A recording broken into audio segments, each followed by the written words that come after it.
Nós tínhamos, durante o regime militar, a formação de empresas estatais para fornecer pelo menos uma parte desses equipamentos, etc. Isso foi abandonado e hoje em dia são os Estados Unidos e outros países quem são os grandes fornecedores. Isso mudou a ideologia das nossas Forças Armadas. Elas não são mais nacionalistas, né? Elas são, eu diria que, uma clara postura alinhada com os interesses norte-americanos. Né?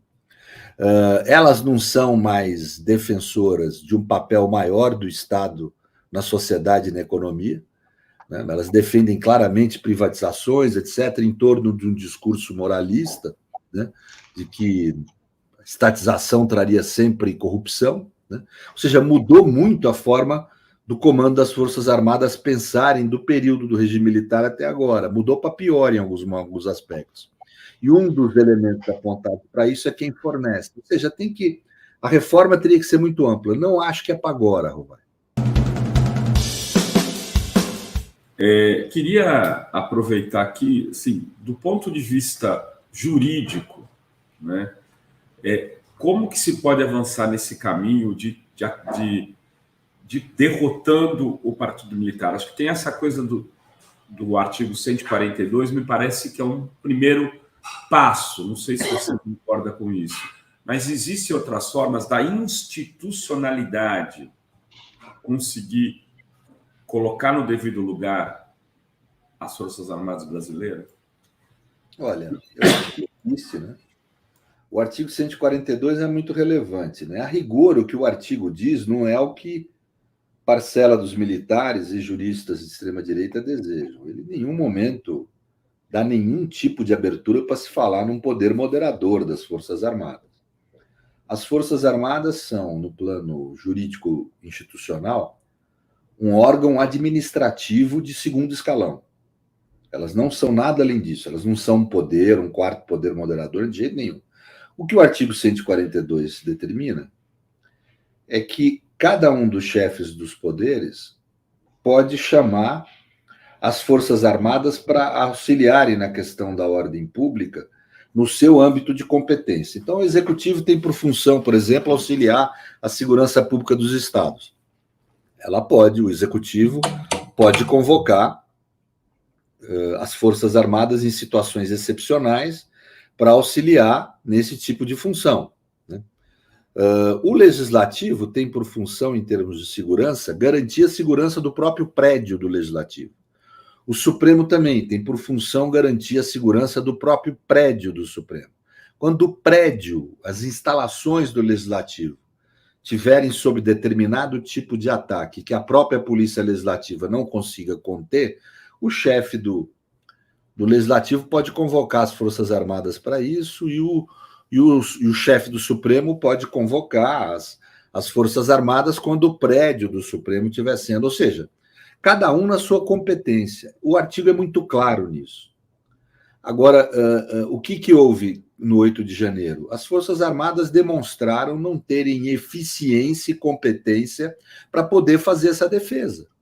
Então, é absolutamente correto a postura do Carlos Zaratini, aí a alteração do projeto. Essa defesa das funções administrativa, legislativa e jurisdicional, as Forças Armadas demonstraram por várias razões, pode até ser por conta da adesão de parte delas ao golpismo, mas seja qual razão que for, elas não demonstraram eficiência para poder garantir a integridade dos poderes. Então, não devem ter essa possibilidade, deve ser retirado delas essa competência e atribuído outras competências de defesa civil, a questão indígena, ou seja, uma série de outras questões que ela tem demonstrado eficiência. Então, no plano institucional, está absolutamente correto o que o Zaratini propõe, é um instrumento importante para mostrar às Forças Armadas que elas não têm eficiência para tudo.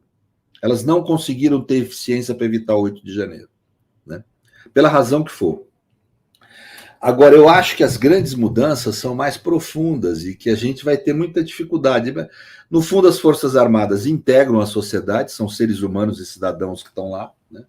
Uma sociedade que atravessa esse momento que nós atravessamos de perda do solo comum de princípios e direitos, É evidente que é uma sociedade democraticamente doente, né? E que ela, essa doença, vamos dizer assim, atinge as Forças Armadas. Então, tem algo para mudar as Forças Armadas, tem que mudar um pouco da sociedade. E o outro é a estrutura mesmo das Forças Armadas, que eu acho que tem várias coisas que influenciam, pelo pouco que eu li a respeito. Não sou um especialista no assunto. Mas eu diria que, primeiro, tem que se rever a educação militar, tem que ser uma educação comprometida com a Constituição e com a democracia, né? Com o histórico que as Forças Armadas têm no Brasil e na América Latina. É importante haver uma educação humanística também dentro das escolas militares, né? Eu, francamente, acho que no futuro é de se pensar em entregar a educação militar para as universidades civis, né? Porque a nossa situação é diferente dos Estados Unidos e da Europa, né? Acho que nós temos que colocar um vínculo mais claro de subordinação das Forças Armadas ao poder civil, destacar mais esse papel secundário que ela tem na estrutura de Estado, tem que rever a carreira militar. Você tem um excesso de custo com custeio de oficiais generais e superiores e uma base muito mal atendida. A diferença de classe nas Forças Armadas é impressionante. Eu estive visitando o 2º Exército uma vez e fiquei impressionado. Quer dizer, você tem lá o general com apartamento maior, o coronel com apartamento menor, o soldado vive num casebre lá. Então, ou seja, precisa rever isso, tem que ter mais unidade como força de ação e forma de sociabilidade de vida ali. Acho que a gente tem que repensar a forma de fornecimento de equipamentos e vestuário e tudo para as Forças Armadas. O que se observam os sociólogos que estudam o assunto é que muito do pensamento das Forças Armadas é dado por quem lhe fornece equipamentos, armamentos, etc. Nós tínhamos, durante o regime militar, a formação de empresas estatais para fornecer pelo menos uma parte desses equipamentos, etc. Isso foi abandonado e hoje em dia são os Estados Unidos e outros países quem são os grandes fornecedores. Isso mudou a ideologia das nossas Forças Armadas. Elas não são mais nacionalistas, né? Elas são, eu diria que, uma clara postura alinhada com os interesses norte-americanos, né? Elas não são mais defensoras de um papel maior do Estado na sociedade e na economia, né? Elas defendem claramente privatizações, etc., em torno de um discurso moralista, né? De que a estatização traria sempre corrupção, né? Ou seja, mudou muito a forma do comando das Forças Armadas pensarem do período do regime militar até agora. Mudou para pior em alguns aspectos. E um dos elementos apontados para isso é quem fornece. Ou seja, a reforma teria que ser muito ampla. Não acho que é para agora, Roberto. O governo Lula falou bem, o Lindbergh, ele tem tarefa econômica. Eu tenho acompanhado, eu advogo para empresários, você sabe disso, para empresas. Está uma crise que não está aparecendo, inclusive, mas que é muito evidente. Setor de alimentos, por exemplo, conheço algumas empresas que tiveram incrível, não houve aumento significativo de alimentos no último ano, e incrivelmente elas estão fornecendo aí cerca de 1/3 menos nos últimos 3 meses. Está se consumindo menos alimento do que se consumiu recentemente. Isso é muito grave, é um sinal grave, né? Então, eu acho que nós temos que priorizar essa questão econômica. Como eu falei, é segurar para o barranco não desabar. Nossa, preocupante essa tua informação aí, que é insider information, né, de dentro das empresas, de alguma maneira. Queria aproveitar isso para colocar para o Zaratini, porque o Lindbergh trouxe uma outra preocupação e a Sâmia também trouxe outra. Eu também conversei com o ministro Haddad aí recentemente, falei para ele que assim, tem um setor da esquerda que está preocupado com esse arcabouço fiscal. Não é uma coisa assim tão fragmentada. Tem gente que ele pode, de alguma maneira, segurar um crescimento no momento de crise.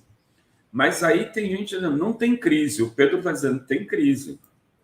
Aí, e se esses sinais que ele está trazendo para cá se confirmarem, nós podemos entrar numa recessão, né, Zaratini? E há indicadores Aí eu estou mudando a página da conversa aqui mesmo, porque essa página também parece muito importante, a econômica, porque a CPI, o contexto dos militares e tudo isso, sempre vão estar inseridos no contexto econômico do país. As coisas se agudizam mais ou menos a depender de como a economia esteja. Se essa informação do Pedro, com algumas previsões aí que a gente tem visto economias dizendo, olha, o Brasil não vai crescer o que está sendo dito, 1,6, não vai crescer menos, o ano que vem pode ser pior. Quer dizer, o cenário político vira outro, hein, Zaratini? Esse arcabouço fiscal foi feito, pensado para esse cenário político?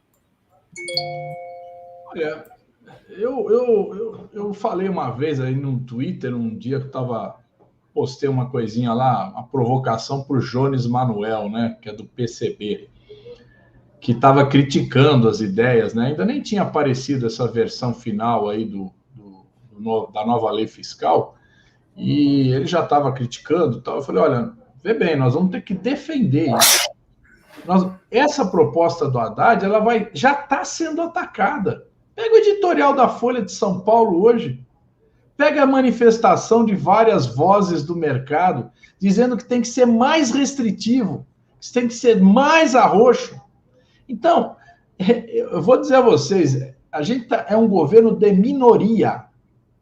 Nós temos que pôr isso na cabeça. Nós somos minoria no Congresso Nacional. E o esforço é para a gente conquistar uma parte dos deputados e senadores do centrão, né? E trazer eles para apoiar o governo, para a gente poder aprovar minimamente alguns passos importantes para restabelecer o crescimento e desenvolvimento do país. Nós não temos um governo aqui que nós temos uma tranquilidade parlamentar. Nós vamos viver 4 anos infernais. E não adianta a gente querer aprovar aqui o projeto dos nossos sonhos sendo minoria. Nós temos que conversar, nós temos que debater, e esse é o projeto que passa aqui. Esse é o projeto que passa. E com risco de ficar pior. Então, a nossa luta é para garantir que esse projeto seja aprovado, porque ele garante crescimento econômico para o país, mesmo num ciclo de baixa de crise. Então, nós vamos precisar trabalhar muito aqui, entende? Para que a gente viabilize essas coisas. É lógico, eu estou preocupado. A situação de crise econômica, ela prejudica a política, ela afeta lá os militares, né? O mau humor generaliza na sociedade. É lógico que a gente gostaria de que o governo utilizasse várias reservas que o governo tem, né? Você pega a PPSA. A PPSA é a empresa que fica com o petróleo da partilha. É uma empresa que tem recebíveis de 300 bilhões de dólares. Então, ela poderia, teoricamente, vender os recebíveis e fazer caixa e investir, né? Mas não é assim tão fácil, né? Seria muito interessante a gente poder fazer isso. Se o BNDES garantir o investimento que está previsto no seu orçamento desse ano, 60 bilhões, ele consegue, significa 2% do PIB de investimento. A Petrobras também prevê 60 bilhões, é 2%. Nós precisamos fazer isso acontecer. Não é fácil. Do ponto de vista operacional, a Caixa Econômica Federal, tivemos uma conversa com a presidente da Caixa, a Rita, ela coloca as dificuldades. Veja só, todos os programas do governo federal, eu quero construir uma creche no município. Então, o governo federal assina um convênio com a prefeitura, e quem é que acompanha esse convênio? A Caixa Econômica Federal. A Caixa Econômica vai avaliar a licitação, os preços e todas as medições. A Caixa Econômica não tem equipe suficiente para acompanhar tudo isso. Então, o que acontece? Quando ela não vai lá e dá o ok, a obra fica parada. E nós estamos falando de nós estamos falando de milhares.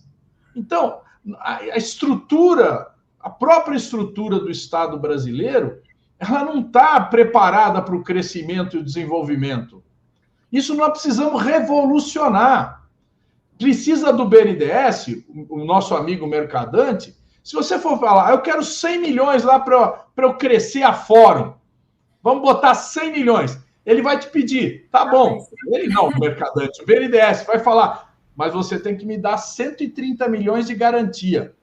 Aí você tem que ir para o mercado do Bradesco, do Itaú, de outros, e falar, ó, me dá uma garantia. Aí você vai pagar os juros do Bradesco para financiar a sua garantia para você ter o empréstimo do BNDES.